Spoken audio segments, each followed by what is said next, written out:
calling all Africans, calling all Africans.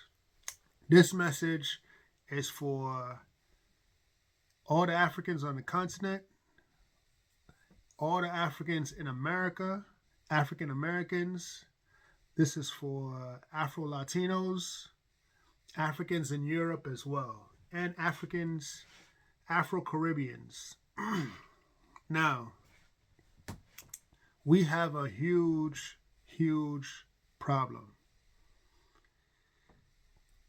Our greatest problem is not our intellect, and it's not our numbers, because empirically we have, billions of black people around the world.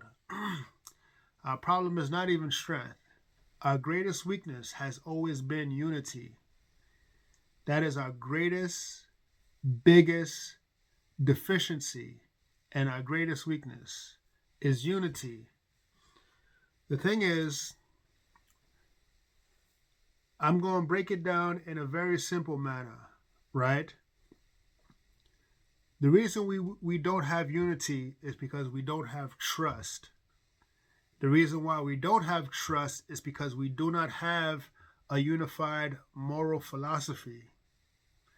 Now, pay attention. Moral philosophy tells you how to relate to other human beings, right?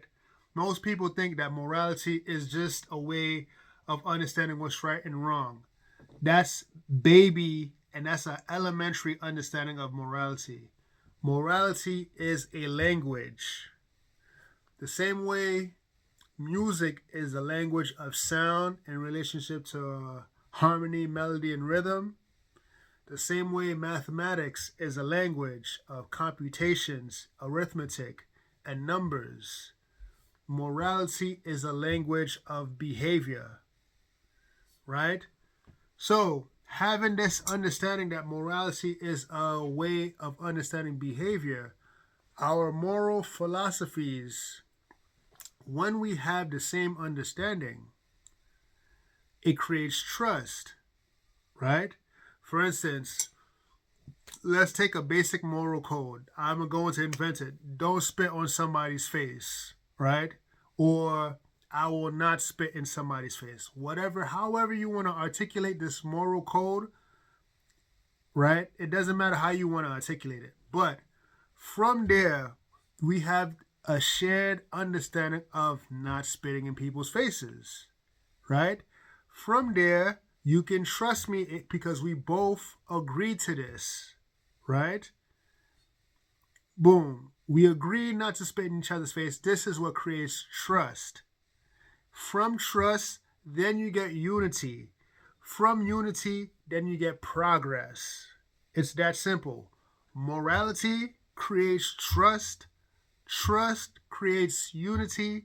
Unity creates progress. It's that simple. I've broken it down extremely simple so everybody can understand. The problem is we do not have trust because we do not share the same moral philosophies. In Africa, there's 3,000 ethnic groups, each with their cosmological origins, and these different cosmologies inform them of a different moral tradition. Right? This is why you see two ethnic groups in Africa. They don't agree and see the world the same way. That is the problem, right? And I'll tell you also, in America, you see black. One of the biggest problems we have is we don't know how to relate with each other. The morality would inform you of how to relate. And the reason why I can say we don't know how to relate to each other is because look at this gender war, men versus women, right? Now,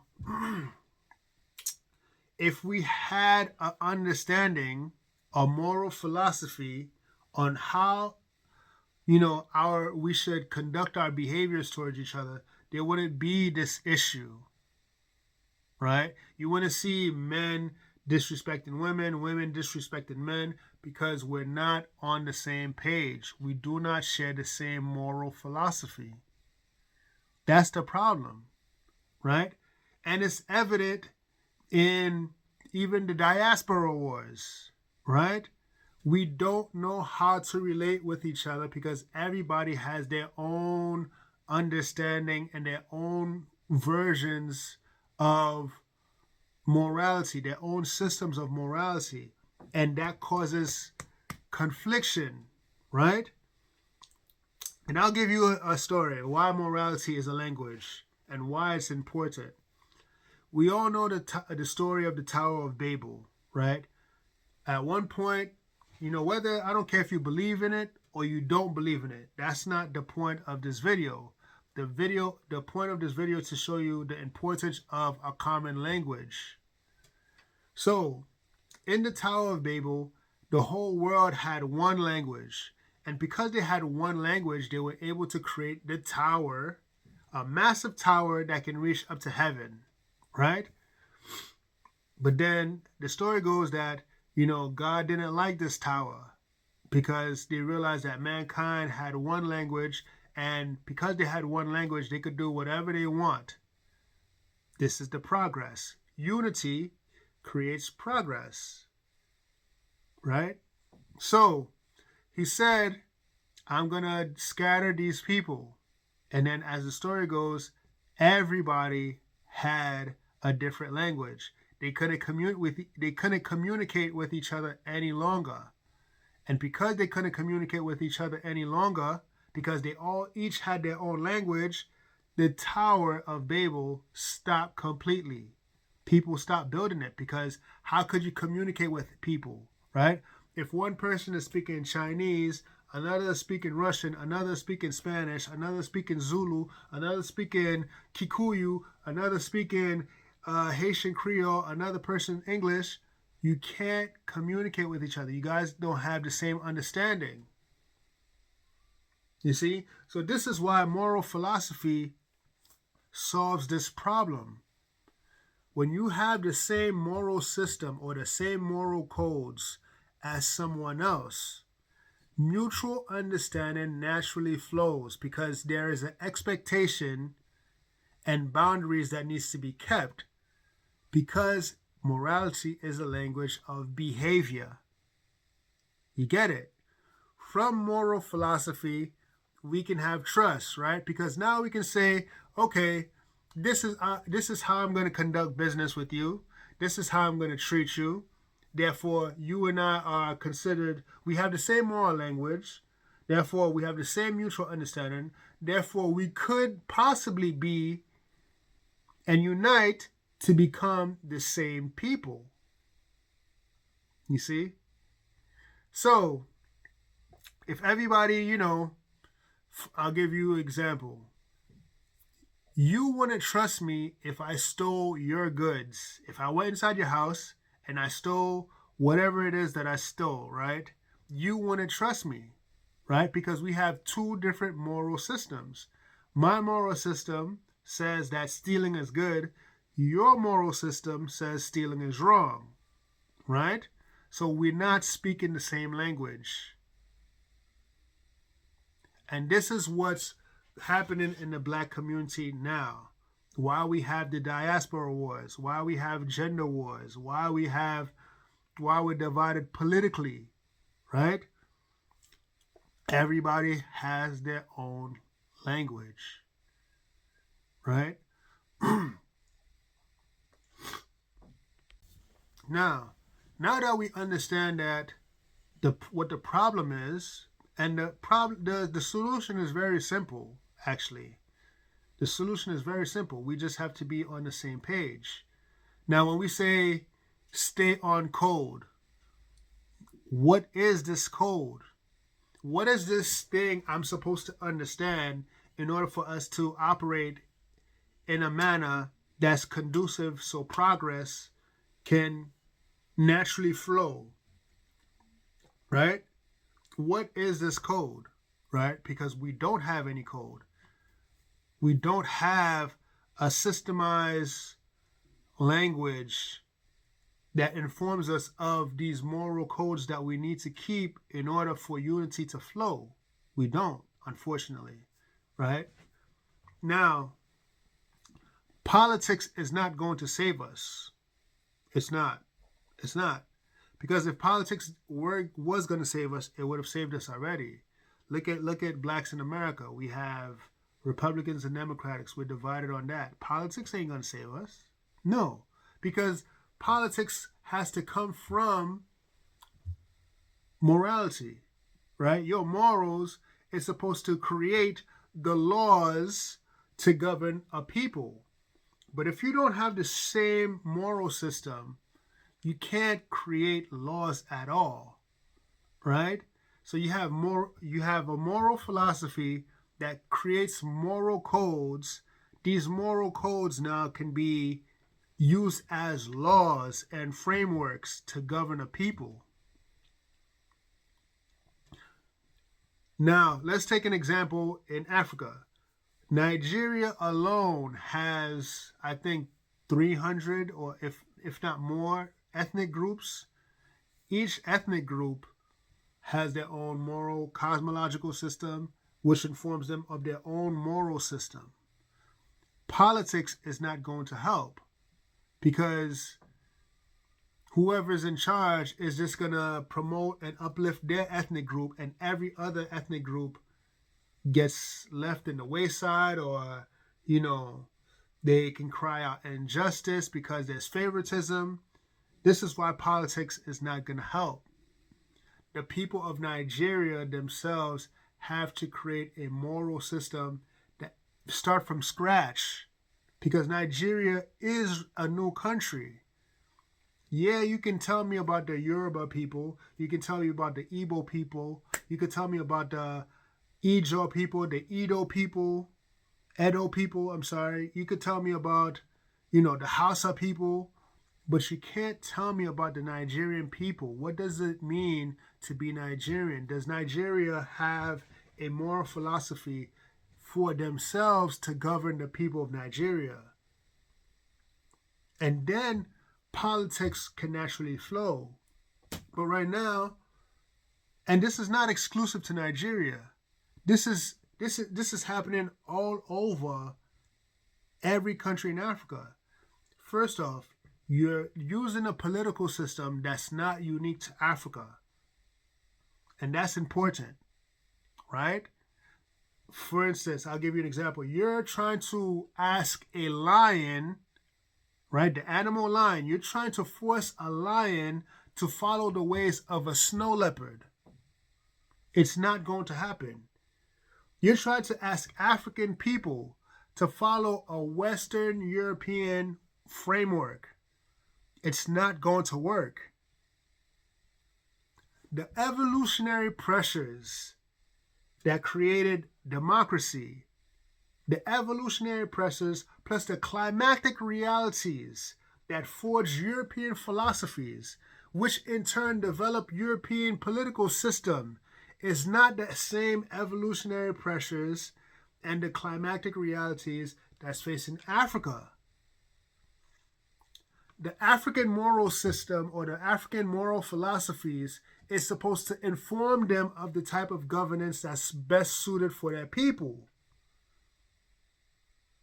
Now, if you have multiple ethnic groups within your country, you have to find the similarities between all these ethnic groups to create a moral philosophy to govern these people. That is the only way that is possible, right? The moral philosophies that are similar between every single ethnic group in South Africa, in Nigeria, in Ghana, in Kenya, in Botswana, whatever the commonalities are, you extract it, you codify it, you understand, have the similar understanding, and then you can create politics from there. Right? Now, what does this mean for the greater African diaspora? right? What does it mean for Afro-Caribbeans? What does it mean for African Americans, Afro-Latinos, the Africans in Europe, and stuff like that? Africans in even Africans in Asia.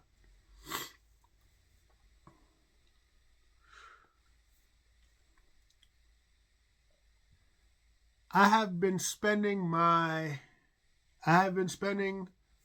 majority of my life trying to understand what morality is, from an African point of view, trying to best describe it, best illustrate it as simple as possible, so that way we all can be on the same page, right? Um, and I've finally reached to the point where I'm confident enough that what I've created is beneficial for all of us, right? So, to speak concretely, I created a book that has moral codes in order for us to be on the same page, right? The foundation is Ubuntu. The foundation is uniquely African, right? One of the biggest issues with Pan-Africanism, although it's a very good political ideology, I'm not taking anything from it, because Pan-Africanism it was a gradual progression, right? You know, its founders and creators coming from African America and Afro-Caribbeans to now where Africans have adopted it is a natural progression. And notice it was an ideology that took place without force. That's important. It's nobody had to kill you, nobody had to destroy you in order to accept this ideology. It just came naturally. Unlike Christianity, unlike Islam, where we were forced to accept these different moral systems, which also fragmented us, which also divided us, right? Unlike that, Pan-Africanism, although it's a political ideology, it's actually caused us to be somewhat united on the same goal and the same path, right? But the only thing it's missing a moral philosophy for us to have the same understanding globally, where, you know, a Jamaican has the same understanding as a Senegalese person. A black Brazilian can have the same understanding as a Malawian. A Haitian person can have the same understanding as a black British person. An African American can have the same understanding with the Congolese people, right? This is what's missing in Pan-Africanism to make it that much more potent. And this is what I've been working on, right? Now, you may be questioning, how is this going to work? It's going to work, but it's going to take some time, right? And the reason why it's going to take some time, because what I've written, right, is because it's grounded in Ubuntu, and because I argue, or I demonstrate what morality is and what it's supposed to look like for us to relate to each other. It doesn't require you to necessarily abandon your traditions, right? What I argue instead is how we behave towards each other. You can keep your traditions. However, if your traditions causes harm, then it should be able to be scrutinized by the diaspora, right? So that's how I kind of created it. No money. All you have to do is email me, right? and say, I want this book, and I'll be able to deliver this book to you. It's in PDF form, right? It took me, I would say, roughly, I want to say 3 years for me to feel comfortable to demonstrate this book, right? It took me 3 years every day. I literally every day, nonstop working from the moment I got up to the moment to, like, let's say I wake up at 9 o'clock in the morning. I didn't sleep some nights until like 1 o'clock, a.m., right? So, or 2 o'clock sometimes a.m. So from 9 a.m. to 2 a.m. sometimes, just working on this book every single day.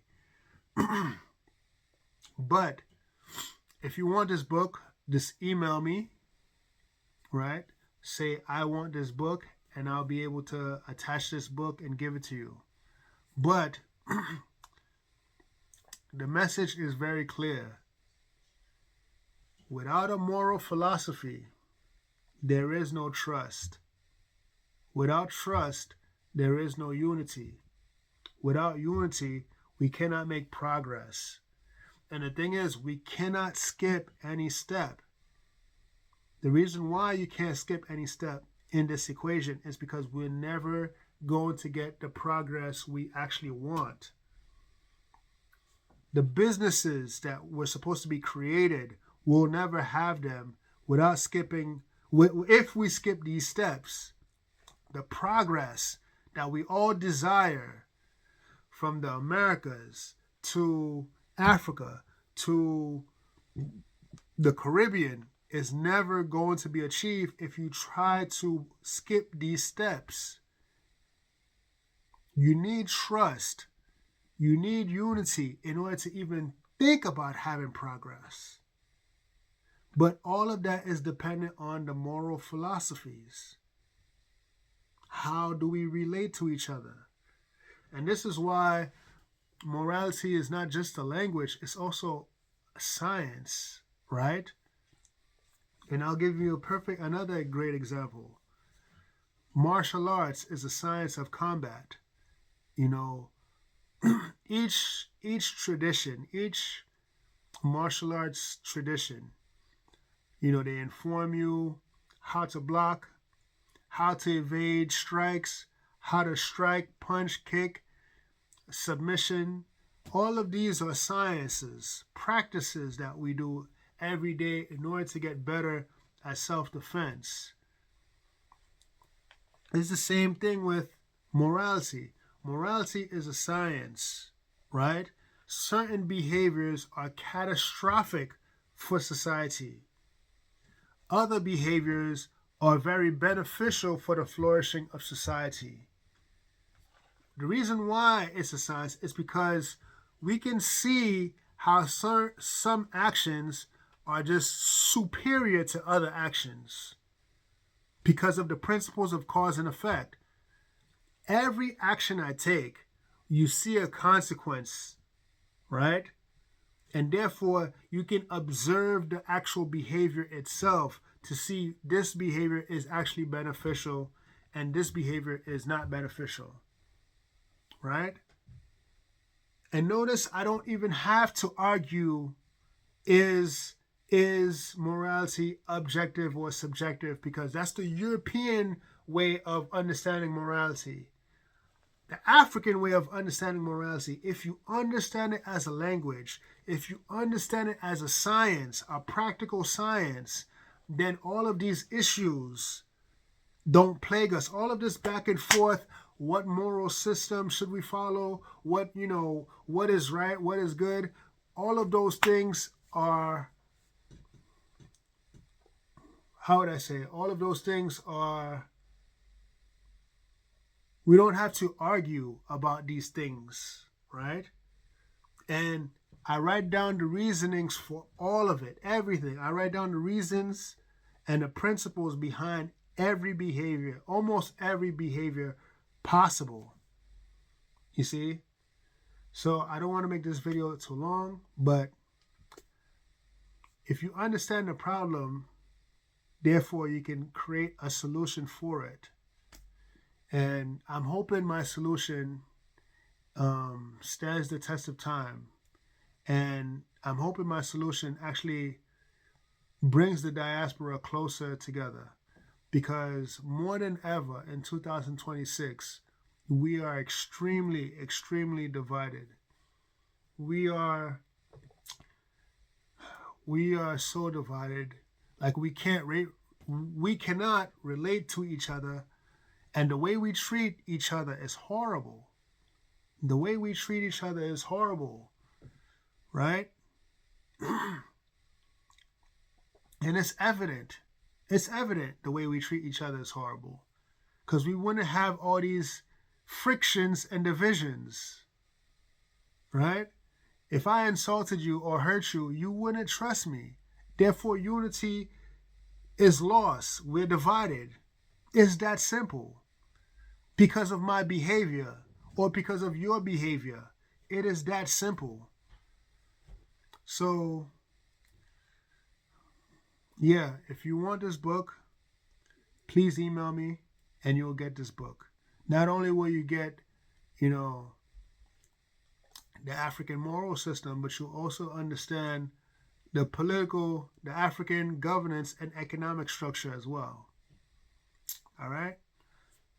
Peace.